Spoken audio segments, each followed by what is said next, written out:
பிதாவாகிய தேவனாலும் நம்முடைய ஆண்டவராகிய இயேசு கிறிஸ்துவினாலும் தூய ஆவியராலும் கிருபையும் சமாதானமும் ஐக்கியமும் நமக்குள் பெறுவதாக. இந்த திருத்துவ ஞாயிறாகிய இந்த நாளில் நாம் இணையதளத்தின் வாயிலாக விசுவாசத்தில் இணைந்து கர்த்தரை ஆராதிப்பதற்கு ஆண்டவர் தந்திருக்கிற இந்த ஆராதனை வேளைக்காக மனதார கர்த்தரை ஸ்தோத்திரிப்போம். நம்மை இந்த ஆராதனைக்கென்று அர்ப்பணித்தவர்களாக கர்த்தரை நோக்கி ஜெபம் செய்வோம்.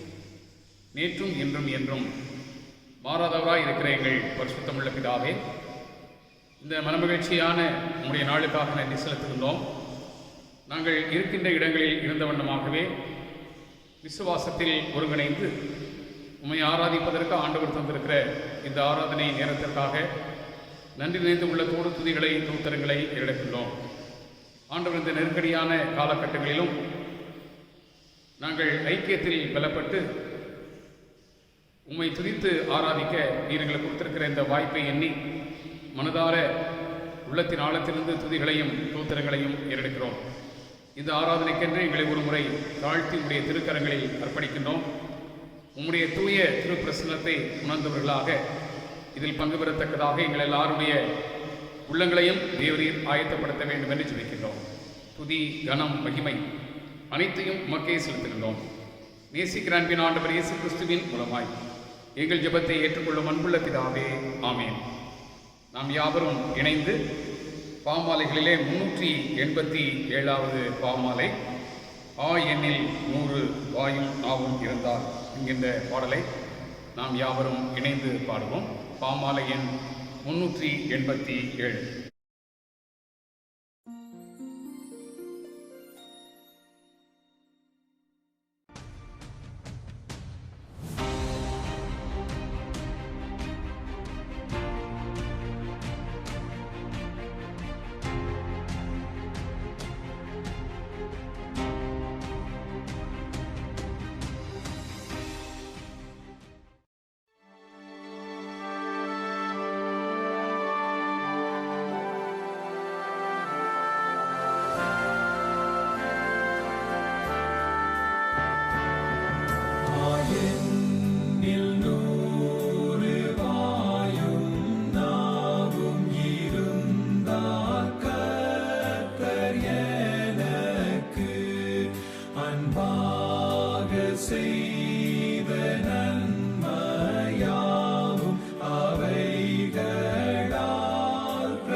என் வாய் ஓய்ந்தாலும் ஓய்ந்திரே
தேவன் ஆவியாயிருக்கிறார்.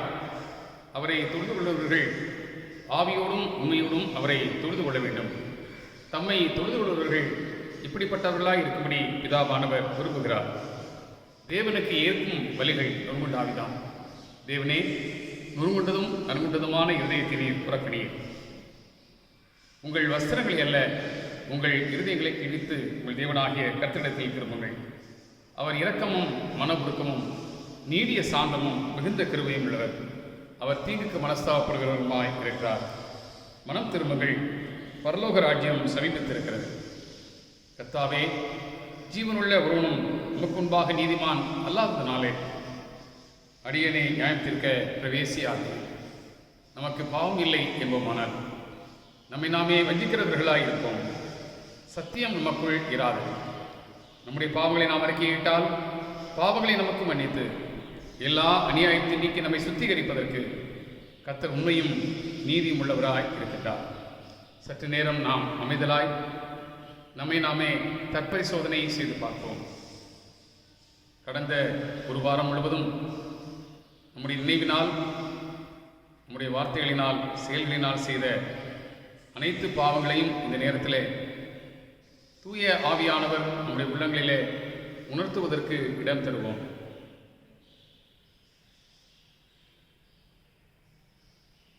கர்த்தர் நமக்கு தந்த குடும்ப வாழ்வு, சமூக வாழ்வு, திருச்சபை வாழ்வு, இவைகளிலே நாம் எந்த அளவு பொறுப்புள்ளவர்களாக நடந்திருக்கிறோம்? கர்த்தர் நமக்கு தந்த நேரத்தை, தாளந்துகளை, திறமைகளை இவ்வண்ணமாக நாம் அவருடைய திருநாமத்திற்கு மகிமையாக பயன்படுத்தி இருக்கிறோம் என்பதை இந்த வேளையிலே சிந்தித்து பார்த்து அதிலே ஆண்டவருடைய திருவிழ சித்தத்தை உணராமல் நாம் செய்த அனைத்து பாவங்களையும் ஆண்டவர் தயவாய் பொறுத்து மன்னிக்கும்படியாக இந்த நேரத்தில் அவரிடத்தில் மன்னிப்பு கேட்க நாம் ஆயத்தமாவோம். கர்த்தரிடத்திலே திரளான மன்னிப்பு இருக்கிறது. அவர் நம்மை மன்னிக்கிறதற்கு தயை பெருத்தவராகவும் இருக்கிறார். ஆகினால் இந்த நேரத்தில் தூய ஆவியர் நம்முடைய உள்ளங்களில் உணர்த்தி இருக்கிற பாவங்கள் அனைத்தையும் ஆண்டவர் தயவாக பொறுத்து மன்னிக்கும்படியாக நாம் யாவரும் சேர்ந்து பாவ அறிக்கை ஜெபத்தை ஏறெடுப்போம். சர்வ வல்லமையும் மிகுந்த இரக்கமுள்ள பிதாவே, தப்பிப்போன ஆடுகளைப் போல நாங்கள் உடைய வழிகளை விட்டு விலகி அலைந்து போனோம். எங்கள் இருதயத்தின் யோசனைகளுக்கும் விருப்பங்களுக்கும் மிகவும் இணங்கி நடந்தோம். உங்களுடைய பரிசுத்த கற்பனைகளுக்கு விரோதமாய் குற்றம் செய்தோம். செய்யத்தக்கவைகளை செய்யாமல் செய்யத்தகாதவைகளை செய்து வந்தோம். எங்களுக்கு சுகமே இல்லை. ஆனாலும் ஆண்டவரே, தேவரீரில் கர்த்தராகிய இயேசு கிறிஸ்துவின் மூலமாய் மனிதருக்கு அருளிச் செய்த வாக்குத்தத்தங்களின்படியே நிர்பாக்கியம் உள்ள குற்றவாளிகளாகி எங்களுக்கு இறங்கும். தப்பிதங்களை அறிக்கையிடுகிற எங்கள் மேல் பொறுமையாயிரும். பாவத்தின் நிமித்தம் துக்கப்படுகிற எங்களை சீர்படுத்தும். மிகவும் இரக்கமுள்ள பிதாவே, உம்முடைய பரிசுத்த நாமத்திற்கு மகிமை உண்டாகும்படி நாங்கள் இனி தேவ பக்தியும் நீதியும் தெளிந்த புத்தியும் உள்ளவர்களாய் நடந்துற இயேசு கிறிஸ்து நிமித்தம் எங்களுக்கு கிருபை செய்தருளும். ஆமென்.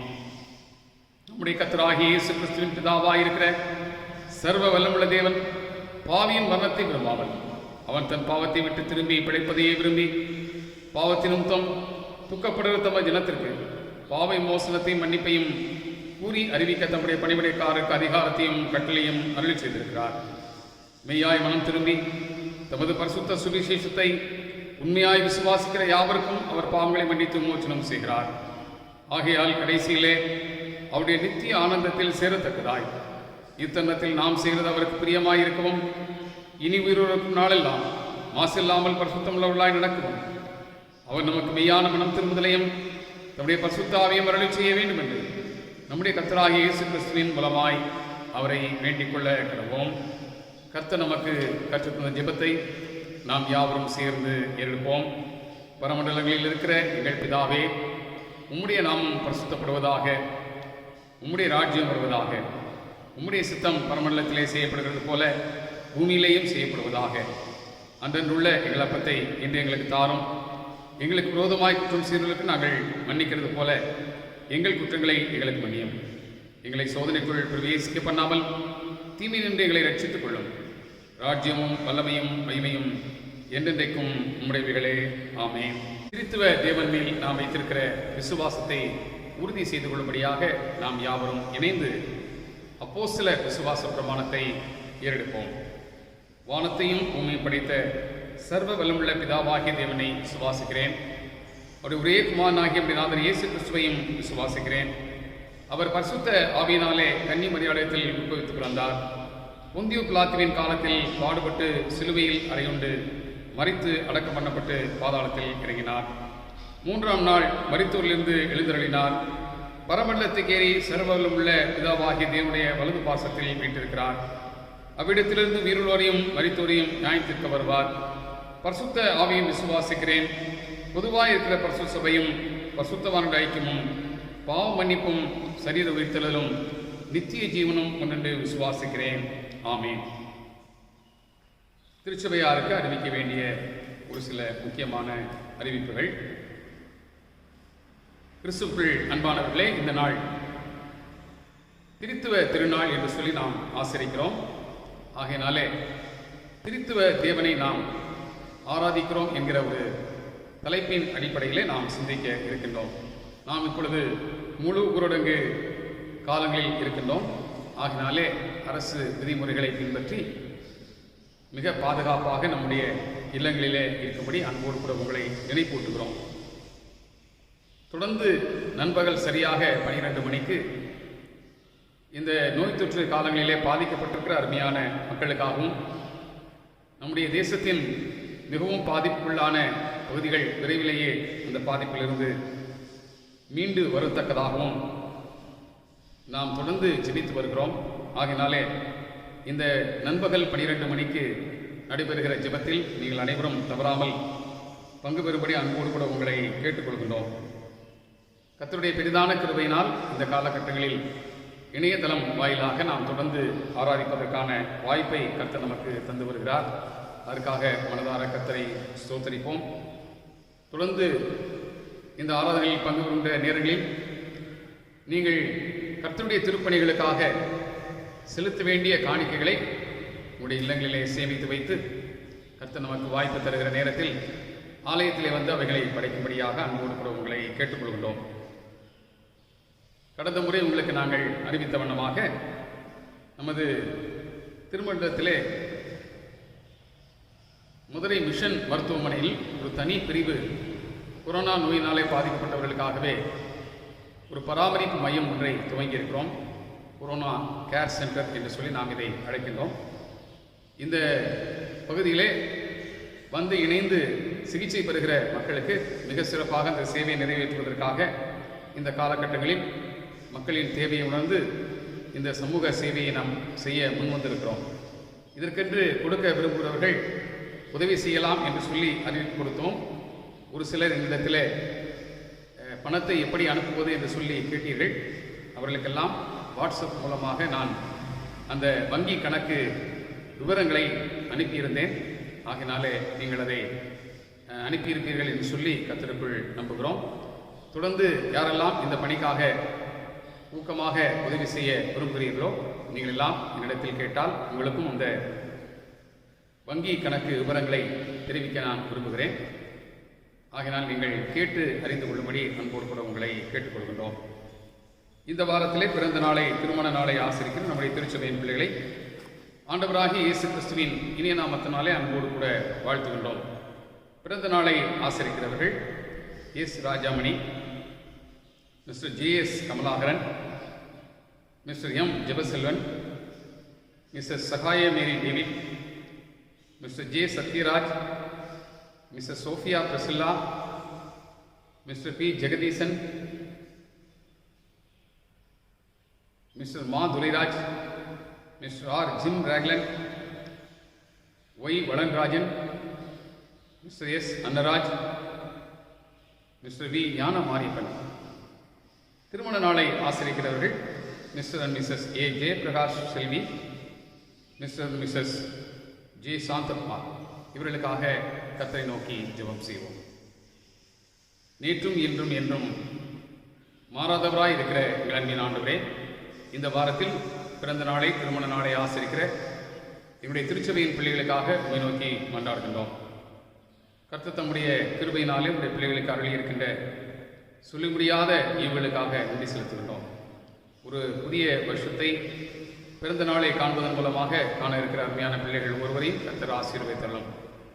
காலங்களை தம்முடைய கரங்களில் வைத்திருக்கிற அன்பின் ஆண்டவர் அண்ட சராசரங்களில் இருக்கிற அனைத்து நட்சத்திரங்களையும் பெயர் சொல்லி அழைக்கிற தேவன் நம்முடைய பிள்ளைகளை நினைவில் வைத்து ஆயுசு நாட்களை பெருக பண்ணுகிறேன். நன்றி செலுத்துகின்றோம். தொடர்ந்து உமக்கு பிரியமாக இந்த நாட்களில் வாழ நீரவர்களை பலப்படுத்தும். இல்லற வாழ்வில் ஒரு புதிய வருஷத்துக்குள்ளாக எழுகின்ற அருமையான தம்பதிகளை ஆசீர்வதித்தள்ளும். அவர்களுக்கு தேவையான பலத்தையும் ஆற்றலையும் ஞானத்தையும் ஆண்டவர் தரும்படியாக ஜெபிக்கின்றோம்.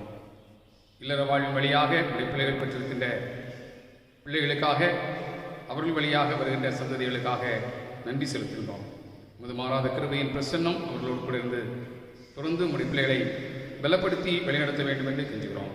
துதி, கனம், மகிமை அனைத்தையும் மக்கே செலுத்துகின்றோம்.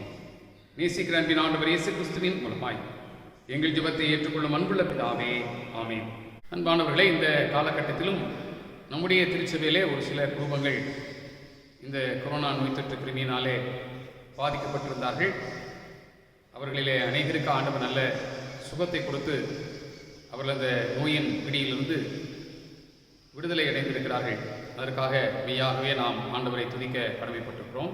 அது மாத்திரமல்ல, இந்த காலகட்டங்களிலே நம்முடைய அரசாங்கம் சிறப்பு முயற்சி எடுத்துக்கொண்டிருக்கிறது. திருமணமாகவும் நாம் சிறப்பு முயற்சிகளை எடுக்கிறோம்.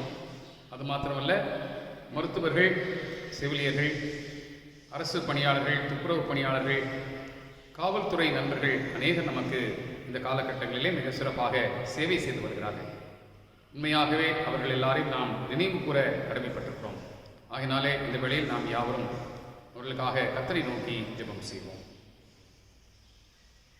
மகா இரக்கமும் கிருபையும் நிறைந்த அன்புள்ள கர்த்தாவே, இந்த வேளையிலும் மிக நெருக்கடியான இந்த நோய் தொற்று காலங்களில் ஆண்டவர் கிருபை கூர்ந்து எங்கள் திருச்சபையிலே பாதிக்கப்பட்ட குடும்பங்களுக்கு தந்த பூர்ண விடுதலைக்காக நன்றியோடு உம்மை துதிக்கின்றோம், உம்மை சோதரிக்கின்றோம்.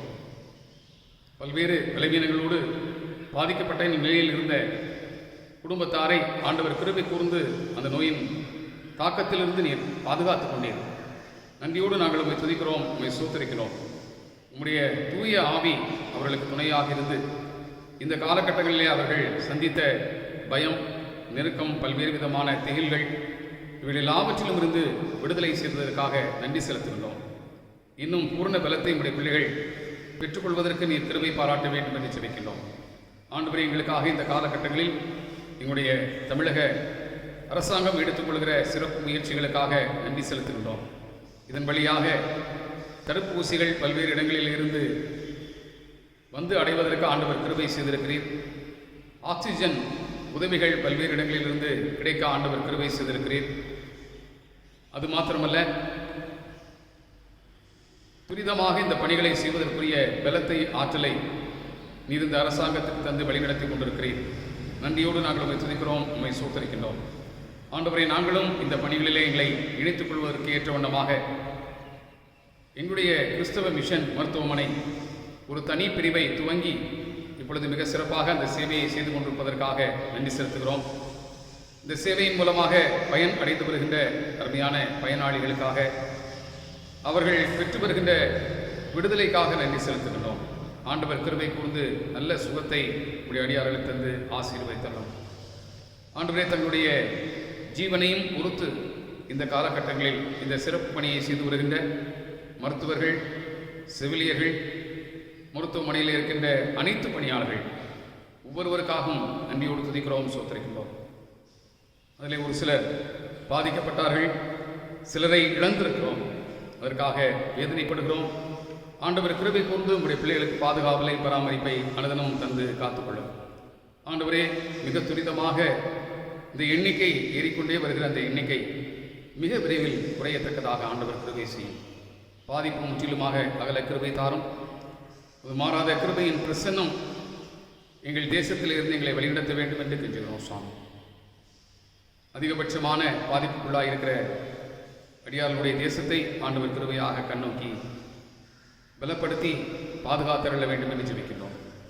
ஆண்டவரே, இந்த காலகட்டங்களிலும் எங்கள் திருச்சபையில் பாதிக்கப்பட்ட மக்களுக்கு ஆண்டவர் தந்த நல்ல சுகத்திற்காய் மீண்டும் துதிக்கிறோம், சோத்தரிக்கிறோம். இப்பொழுதும் பாதிக்கப்பட்ட நிலையில் மருத்துவமனையில் இருக்கிற மக்களுக்காக பாரத்தோடு ஜெபிக்கிறோம். ஆண்டவர் கிருபை கூர்ந்து அவர்கள் எல்லாம் விரைவில் பூர்ண நலம் பெற்று இல்லம் திரும்பத்தக்கதாக ஆசீர்வதித்தரும். முதுமாறாத கிருபையின் பிரசன்னம் ஒவ்வொருவரையும் ஆட்கொண்டு வழிநடத்த வேண்டும் என்று ஜெபிக்கிறோம். அவருடைய சரீரங்களிலே நோய் எதிர்ப்பு ஆற்றலை ஆண்டவர் அதிகமாய் பெருகச் செய்ய வேண்டும் என்று ஜெபிக்கிறோம். ஆகையினாலே இந்த நோயை எதிர்த்து போராடி வெற்றி சிறந்தவர்களாக இருக்க நீர் பலப்படுத்த வேண்டும் என்று கேட்கிறோம். நேசிக்கிற அன்பின் ஆண்டவர் இயேசு கிறிஸ்துவின் மூலமாய் எங்கள் ஜெபத்தை ஏற்றுக்கொள்ளும் அன்புள்ள பிதாவே, ஆமென். அன்பானவர்களே, நாம் யாவரும் இணைந்து கிறிஸ்தவ கீர்த்தனைகளிலே 5வது கீர்த்தனை, சர்வலோகாதிபா நமஸ்காரம், சர்வ சிருஷ்டிகனே நமஸ்காரம், தரை கடல் உயிர்வான் சகலமும் படைத்த தயாபர பிதாவே நமஸ்காரம் என்ற பாடலை பாடுவோம். இந்த பாடல் நிறைவில் கர்த்தருடைய திருவசன போதனைகளை கேட்க நாம் ஆயத்தம்.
ஜெபம் செய்வோம்.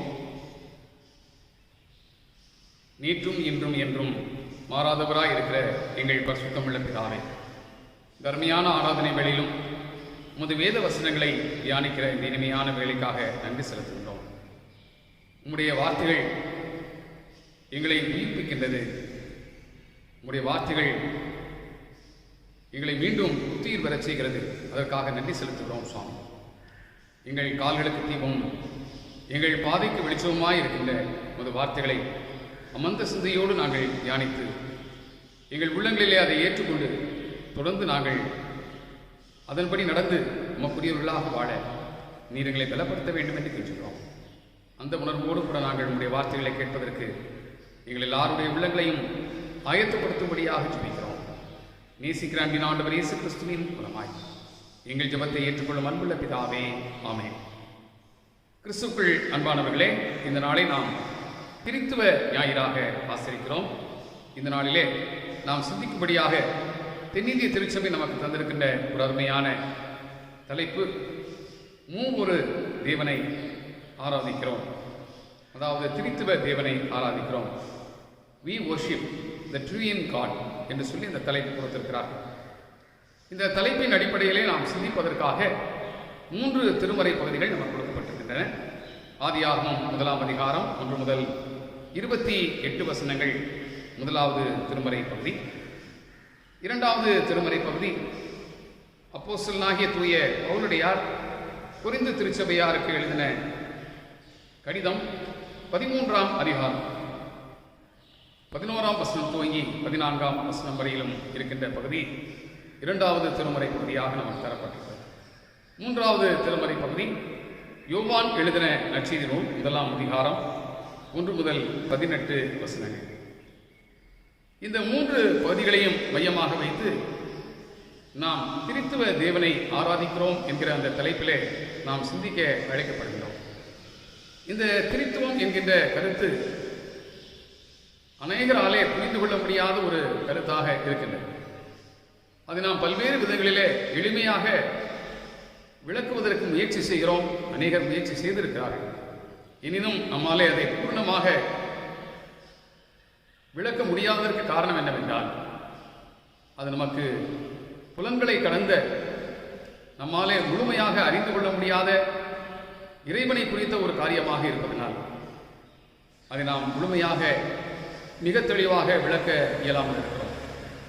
இதை குறித்து சொல்லும்போது 4ஆம் நூற்றாண்டில் நடந்த ஒரு உண்மை சம்பவத்தையும் நான் சொல்ல விரும்புகின்றேன். தூய அகஸ்டின் என்பவர் இதுபோன்று திரித்துவத்தை விளக்குவதற்காக ஒரு சிறப்பு முயற்சி எடுத்துக்கொண்டிருந்தால், அதை குறித்த பிரசங்கம் செய்வதற்காக பல நாட்களாக ஆயத்தம் செய்து கொண்டிருந்தார். ஆனால் அவராலே இதை குறித்து முழுமையாக விளங்கிக் கொள்ள முடியாதவராக இருந்தார். அப்படிப்பட்ட சூழ்நிலையில் ஒரு மாலை நேரம் கடற்கரையிலே அங்கும் இங்குமாக இதை குறித்து சிந்தித்துக் கொண்டே நடந்து கொண்டிருந்தார். ஒரு சிறு பையன் அந்த கடற்கரையிலே விளையாடி கொண்டிருந்தான்.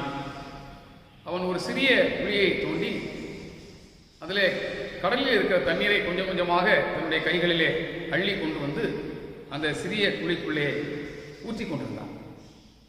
அப்பொழுது திரித்துவத்தை குறித்த சிந்தனையோடு அங்குமிங்கும் போய்கொண்டிருந்த அகஸ்டின் அந்த சிறு பையனை பார்த்து கேட்டார், தம்பி, என்ன செய்து கொண்டிருக்கிறாய் என்று கேட்டபோது இந்த சிறுவன் சொன்னான், இந்த கடல் தண்ணீரை எல்லாம் இந்த சிறிய குழிக்குள் நான் ஊற்றப் போகிறேன் என்று சொன்னான். இவருக்கு சிரிப்பு வந்து விட்டது. அந்த சிறுவனை பார்த்து சொன்னார், இவ்வளவு பெரிய கடல் தண்ணீரை நீ எப்படி இந்த சிறிய குழிக்குள் ஊற்ற முடியும் என்று கேட்டார். அப்பொழுது அந்த சிறுவன் இவரை பார்த்து சொன்னான், திரித்துவம் என்கின்ற ஒரு பெரிய கோட்பாட்டை, கடவுளை குறித்த முழுமையான விளக்கத்தை உம்முடைய சிறிய மூளையிலே எப்படி புரிந்து கொள்ள முடியும் என்று கேட்டான். அப்பொழுதுதான் இவருடைய உள்ளத்திலே ஒரு மின்னலை போன்ற ஒரு ஒளி அவருடைய மனதிற்குள் வந்தது. அப்பொழுது அவர் யோசித்தார், எல்லையற்ற இறைவன், நம்மால் நம்முடைய சிந்தனையினால் கிரகித்து பார்க்க முடியாத ஆற்றல் நிறைந்த தேவன், அண்ட சராசரங்கள் எல்லாவற்றையும் படைத்தவர், நட்சத்திரங்களை பெயர் சொல்லி அழைக்கின்றவர், இவைகளெல்லாம் ஒன்றோடு ஒன்று மோதிக்கொள்ளாத வண்ணம் அவையவை தன்னுடைய பாதையிலே யுகம் யுகமாக சுற்றி கொண்டே இருக்கிற வண்ணம் அவைகளை சீரமைத்திருக்கிறார். இப்படிப்பட்ட ஞானமுள்ள இறைவனை குறித்து நான் எப்படி முழுமையாக விளங்கிக் கொள்ள முடியும் என்று சொல்லி அன்றைக்கு புரிந்து கொண்டார். ஒருவேளை நாம் இதை பற்றி பார்க்கும்போது இந்த முயற்சி தொடர்ந்து நடந்து கொண்டே இந்த வரலாற்றில் இருந்திருக்கிறது. அதிலும் நம்முடைய இந்திய தேசத்தில் ஆண்டவரை ஏற்றுக்கொண்ட ஆரம்பகால இந்திய இறையியலாளர்கள் இதனை விளக்குவதற்கு ஒரு சிறிய முயற்சி எடுத்தார்கள். அந்த முயற்சி என்னவென்றால், பிதா, குமாரன், தூய ஆவி என்கின்ற இந்த மூவரையும் குறித்து எளிமையாக நம்முடைய இந்து தத்துவத்திலே இருக்கின்ற சத் சித் ஆனந்தம் என்கின்ற ஒரு பொருளை வைத்து விளக்க முயற்சித்தார். பிதாவானவர் சத் என்ற ஒரு நிலையில் இருக்கிறார், குமாரன் சித் என்ற நிலையில் இருக்கின்றார், ஆனந்தம் என்கிற நிலையில் தூய ஆவியானவர் இருக்கிறார். இதை மூன்றையும் சேர்த்து இயல்பாகவே சச்சிதானந்தம் என்ற ஒரு பொருளை நம்முடைய கீர்த்தனைகளிலும் ஆரம்பகால கிறிஸ்தவ இலக்கியங்களிலும் அந்த வார்த்தை பயன்படுத்தப்பட்டிருக்கிறதை நாம் பார்க்க முடியும். இன்னும் ஒரு சில சிறப்பான பாடல்கள் இன்றைக்கு நாம் பாடின சர்வலோகாதிபா நமஸ்காரம் என்ற பாடலும் முத்தொழில் ஓனே நமஸ்காரம், மூன்றில் ஒன்றோனே நமஸ்காரம் என்று சொல்லி அந்த பாடல் வரிகள் வருகிறதை நாம் பார்க்கிறோம். அப்படியானால் மூவரும் தனித்தனி தெய்வங்கள் அல்ல, மூவரில் ஒருவரே இறைவன்.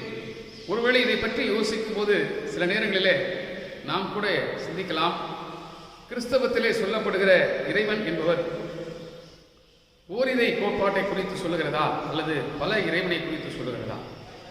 மோனோதீயிசம் என்று சொல்கிறோம், ஒரே இறைவனை குறித்த ஒரு கோட்பாடு. பல இறைவனை குறித்து சொல்வது பாலிதீயிசம், பல இறை கோட்பாடு. அப்படியானால் இது எதை சார்ந்தது என்று சொல்லி யோசிக்கும் போது யூதர்கள் இந்த ஓரிரை கோட்பாடிலே மிக தெளிவாக இருந்தார். ஏனென்றால் மோசையின் மூலமாக கர்த்தர் அவர்கள் கொடுத்த கற்பனை, என்னையின்றி வேறு தேவர்கள் உங்களுக்கு உண்டாயிருக்க வேண்டாம் என்று சொல்லி தெளிவாக சொன்னார். ஆகையினாலே அவர் ஒருவரே தேவன் என்பதிலே தெளிவாக இருந்தார்கள். ஆகையினால்தான் இயேசு கிறிஸ்து ஒரு தெய்வம் என்பதை அவர்களாலே புரிந்து கொள்ள முடியவில்லை. ஆகினால் அவர்கள் ஏற்றுக்கொள்ளவில்லை. என்றால் அவர்கள் அதை பழைய தெய்வ வழிபாடாக அது மாறுகிறது என்று சொல்லி அவர்களுக்குள் நினைத்தார். அதுவும் ஒரு முக்கிய காரணமாக இருந்திருக்கலாம். கிறிஸ்துவை அவர்கள் முற்றிலுமாக எதிர்த்ததற்கு காரணம், இவரும் ஒரு இறைவன் என்று சொல்லும்போது அது பல இறை கோட்பாடாக மாறுகிறது என்று அவர்கள் நினைத்துக் கொண்டார்கள். ஆனால் அந்த மூவரில் ஒருவர் என்கிற அந்த கருத்து அமைவு அவர்களாலே புரிந்து கொள்ள முடியாமல் போய்விட்டது. ஆனால் இதை குறித்த வெளிப்பாடுகளை நாம் தெளிவாக திருமறையிலே பார்க்கின்றோம். அதில் முதலாவது திருமறை பகுதிக்கு நீங்கள் வருவீர்களானால் படைப்பில் திரித்துவ இறைவனுடைய வெளிப்பாடு இருக்கிறது. The revelation of true in God is in creation event. படைப்பு நிகழ்வை பார்க்கும்போது ஆதியாகமம் முதல் 28 வசனங்களிலே மிக தெளிவாக சொல்கிறதை பார்க்கிறோம். முதல் வசனத்தை பார்க்கும்போது ஆதியிலே தேவன் தேவன் என்கிற ஒரு வார்த்தை. அதற்கடுத்த வசனத்திலே பார்க்கும்போது தேவ ஆவியானவர் தண்ணீரின் மேல் அசைவாடி கொண்டிருந்தார், ஜலத்தின் மேல் அசைவாடி கொண்டிருந்தார். அது இரண்டாவது தேவ ஆவியானவர். மூன்றாவதாக பார்க்கும்போது ஒளி உண்டாக கடவுது என்கிற ஒரு வார்த்தை வெளிப்படுகிறதை பார்க்கிறோம். அந்த வார்த்தை எப்படி வெளிப்படுகிறதோ அது போலவே இங்கே உருவங்கள் உருவாகிறதையும் தெளிவாக அந்த படைப்பு நிகழ்வு நமக்கு காட்டுகிறது. ஒளி உண்டாக கடவுது என்று சொன்னால் ஒளி உருவாகிறது. பறவைகள் ஜீவ ஜந்துக்கள் உருவாக வேண்டும் என்று சொன்னால் அவைகள் அப்படியே உருவாகிறது. தண்ணீர் இரண்டாக பிரிய வேண்டும் என்று சொன்னால் வானத்தின் மேல் தரையின் கீழ் என்று சொல்லி 2 தண்ணீர்கள் பிரிகின்றன. இவைகளெல்லாம் இந்த வார்த்தையின் அடிப்படையிலேயே பிரிகிறதை நாம் என்ன செய்கிறோம் தெளிவாக பார்க்கிறோம். ஆகையினாலே இந்த படைப்பு நிகழ்வில் திரித்துவத்தினுடைய பூரண வெளிப்பாடு இருக்கிறது. ஆகையினால்தான் தூய ஆவியானவர் நமக்குள் வந்து நம்மை புது படைப்பாக என்ன செய்கிறார், மாற்றுகிறார். அப்படி மாற்றும் போது அந்த புது படைப்பிலும் பிதாவானவருடைய முன் குறித்தல் இருக்கிறது. இயேசு கிறிஸ்து நமக்காக சிந்தின இரத்தத்தின் ஆற்றல் இருக்கிறது. தூய ஆவியானவர் நமக்குள் இருந்து செயல்பட்டு நம்மை புது படைப்பாக மாற்றுகின்ற செயல்பாடு இருக்கிறது. ஆகையினாலே இந்த படைப்பின் நிகழ்வு ஒரு முற்று பெற்ற நிகழ்வு அல்ல, தொடர்ந்து அது நடந்து கொண்டே இருக்கிறது. ஆகையினால் நாம் மறுரூபம் ஆக்கப்படுகிறோம். மனம் புதிதாகிறதுனாலே மறுரூபம் ஆக்கப்படுகிறோம், புது படைப்பாக வாழ்கிறோம். ஒருவன் கிறிஸ்துவுக்குள் இருந்தால் அவன் புது சிருஷ்டியாக இருக்கிறான். பழைய படைப்பு என்பது மாறிவிடுகிறது, நாம் புதிய படைப்பாக மாறிவிடுகிறோம். ஆகையினால் இந்த எல்லையற்ற இறைவனின் தன்மை இயேசு கிறிஸ்துவிலும் இருக்கிறது என்பதை அப்போஸ்தலனாகிய பரிசுத்த பவுல் 1 தீமோத்தேயு 6ஆம் அதிகாரம் 16ஆம் வசனத்திலே விதமாய் சொல்கின்றார்.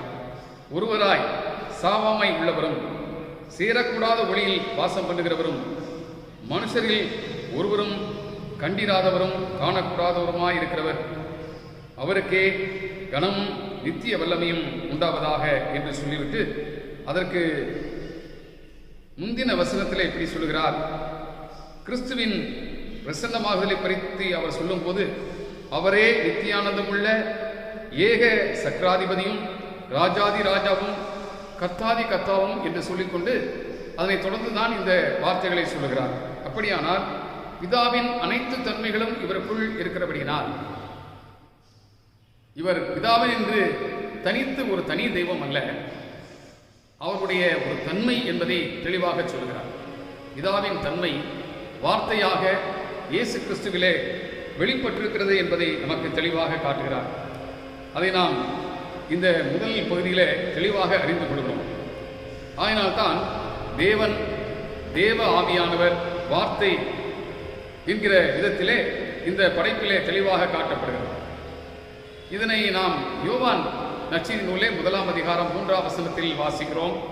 சகலமும் அவர் மூலமாய் உண்டாயிற்று, உண்டானதொன்றும் அவராலே அல்லாமல் உண்டாகவில்லை என்று சொல்வதற்கு காரணம் வார்த்தையினால் எல்லாம் உருவாயிற்று, படைப்பு அனைத்தும் வார்த்தையினால் உருவாயிற்று என்பதை வைத்து பார்க்கும்போது பிதா வார்த்தையின் வடிவத்தில் படைப்புகளை உருவாக்கினார் என்பதை நாம் தெளிவாக அறிந்து கொள்ள முடியும். ஆகையினால்தான் இது 3 தனி இறைவன் என்று அல்ல, மூவரில் ஒருவர் என்று சொல்லும் போது ஒரே இறைவன் என்பதை நாம் புரிந்து கொள்ள அழைக்கப்படுகிறோம். என்றால் இவருடைய வெளிப்பாடு வெவ்வேறு விதங்களிலே நமக்கு வருகின்றது. சங்கீதக்காரன் 19ஆம் அதிகாரத்திலே சொல்கிறார், முதல் 2 வசனத்திலே, வானங்கள் தேவனுடைய மகிமையை வெளிப்படுத்துகிறது, ஆகாய விரிவு அவருடைய கரங்களின் கிரியையை அறிவிக்கிறது, பகலுக்கு பகல் வார்த்தைகளை பொழிகிறது, இரவுக்கு இரவு அறிவை தெரிவிக்கிறது என்று சொல்கிறார். அப்படியானால் எவ்வளவு ஒரு தெளிவான ஒரு சத்தியம்! இந்த வெளிப்பாடு படைப்புகள் எல்லாவற்றிலும் அது வெளிப்படுகிறது. ஆகையினாலே இந்த திரித்துவத்தின் தன்மை அனைத்து படைப்புகளிலும் நிறைந்திருக்கிறது என்பதை இந்த சங்கீதக்காரன் தெளிவாக சொல்லுகிறார். தாமஸ் அக்வினாஸ் என்கின்ற ஒரு அருமையான தேவ மனிதர் இருந்தார். அவர் ஒரு அருமையான நூல் சும்மா தியோலஜிகா என்கின்ற ஒரு அருமையான நூலை எழுதினார். இதிலே எல்லா அறிவியலின் குறித்து மிக தெளிவாக அதிலே சொல்லியிருக்கிறார். மானிட வாழ்வியல், படைப்பு சம்பந்தப்பட்டவைகள், இவைகள் அனைத்தையும் என்ன செய்திருக்கிறார், தெளிவாக அந்த புத்தகத்திலே எழுதியிருக்கிறார். ஆனால் ஒரு நாள் அவர் கிறிஸ்துவத்தை பற்றி பேசுவதற்காக 1273ஆம் ஆண்டு டிசம்பர் மாதம் 6ஆம் தேதி அவர் தந்த ஆராதனையை நடத்தி கொண்டிருக்க அந்த வேளையிலே அவருக்கு திடீரென்று ஒரு வெளிப்பாடு தோன்றியது. கண்களிலே அந்த வெளிப்பாடு தெரிந்தது. ஆகையினாலே அன்று முதல் அவர் இப்படிப்பட்ட விளக்கம் கொடுத்து எழுதுகிற எல்லாவற்றையும் நிறுத்திவிட்டார். அவருக்கு உதவியாளராக இருந்த ரெஜினால் என்பவர் அவரிடத்திலே கேட்டார், ஏன் நீங்கள் இப்பொழுது இந்த நூல்கள் எழுதுவதை விட்டுவிட்டீர்கள் என்று கேட்டதற்கு அவர் சொன்னார், வெளிப்பாட்டின் ஒரு சிறு பகுதியை என் கண்களால் காண முடிந்தது, அன்றையிலிருந்து நான் எழுதுவதை நிறுத்திவிட்டேன். காரணம் என்னவென்றால் இதுவரையிலும் நான் ஆண்டவரை விளக்குவதற்காக எழுதின அத்தனையும் எனக்கு வெறும் குப்பையாக தோன்றுகிறது. ஏனென்றால் அந்த அனுபவம் என்பது என் வார்த்தைகளிலே நான் வெளிப்படுத்துகிறதை விட மேலானது இல்லை, அது மிகவும் அற்பமானது என்று சொல்லி சொன்னார். 2வது திருமறை பகுதிக்கு நீங்கள் இன்னொரு கூட வருவீர்கள் என்றால் 2 கொரிந்தியர் 13ஆம் அதிகாரம் 11 முதல் 14 வசனங்களிலே பார்க்கும்போது மீட்பின் நிகழ்விலே கிறிஸ்துவத்தினுடைய வெளிப்பாடு இருக்கிறது. The revelation of triune God is in redemption. மீட்பில் இருக்கின்றது. தூய பவுலடியார் தமஸ்கு வீதியிலே வந்தபோது கிறிஸ்துவினுடைய குரல் அவருக்கு கேட்டது. நீ துன்பப்படுத்துகிற இயேசு நானே என்று சொன்னார். அப்படியானால் தெளிவாகவே அவருக்கு தெரிந்தது. இதற்கு முன்பு யெகோவா என்கின்ற பிதாவாகிய தேவனை மாத்திரமே இறைவனாக கொண்டிருந்த இந்த பவுலடியார் இப்பொழுது இயேசு கிறிஸ்துவினுடைய குரலை கேட்கின்றது. தெளிவாக அந்த குரல் கேட்கின்றது. அதன் பின்பு பார்வை இழந்தவராக தமஸ்குவிலே இருக்கின்றார்.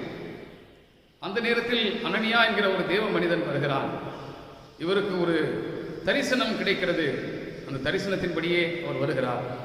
அந்த மனிதன் வந்து ஜெபிக்கிற போது கண்களிலே இருந்து செதில்கள் போன்று ஒரு பகுதி விழுந்தது.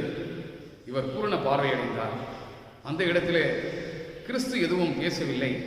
ஆனால் தூய ஆவியருடைய செயல்பாடு அனனியா மூலமாக அந்த இடத்தில் நிகழ்ந்தது. இதை அனுபவமாக தன்னுடைய வாழ்க்கையிலே அறிந்து கொண்ட அப்போஸ்தலனாகிய பரிசுத்த பவுல் தெளிவாக சொல்கிறார். தீத்து 2ஆம் அதிகாரம் 13ஆம் வசனத்திலே, நாம் நம்பியிருக்கிற ஆனந்த பாக்கியத்திற்கு மகாதேவனும் நமது இரட்சகருமாகிய இயேசு கிறிஸ்துவினுடைய மகிமையின் பிரசன்னமாகுதலுக்கும் நாம் எதிர்பார்த்து கொண்டிருக்கும்படி நமக்கு இவைகள் போதனை செய்கின்றன என்றால், எல்லா மனிதருக்கும் ரட்சிப்பை அளிக்கத்தக்க தேவ கிருபையானது பிரசன்னமாகி இருக்கிறது. கிறிஸ்துவின் வழியாக அந்த பிரசன்னம் இருக்கிறது.